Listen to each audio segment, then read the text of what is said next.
আসসালামু আলাইকুম ভিউয়ার্স, আশা করি সবাই ভালো আছেন। আজকে জানা দেব আমরা ফুটকিবাড়ি মরিচের বাজার।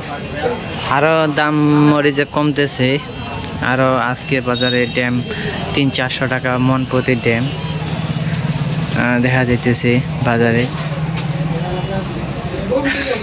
কি হতেছে মরিচের বাজার বলা যাইতেছে না, কারণ বুঝি না, আমি কোনো কিছু বুঝি না। কেউ মানে কোয়ালিটি ধরতে পারে না। এক মরিচের দাম হাত বাড়তেছে, একবার কমতেছে। পরশু হাটে দেখলাম, আমরা শুক্রবার হাটে দেখলাম 7,000 টাকা করে মরিচ কিনলাম। 7,000 টাকা করে মরিচ কিনা বিক্রি হলো। আজকে আবার সোমবার, কালকেও মরিচের দাম মোটামুটি ভালো গেছে, আজকে আবার মরিচের দাম কমে গেল। সবাই দোয়া করিয়েন, কি অবস্থা হইতেছে জানি না। আজকে মরিচের বাজার হইতেছে 6,500-6,000।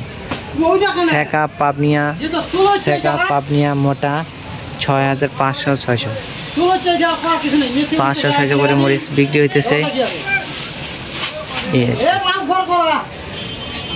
সবার সুস্থ কামনা করে শেষ করতেছে। আসসালামু আলাইকুম।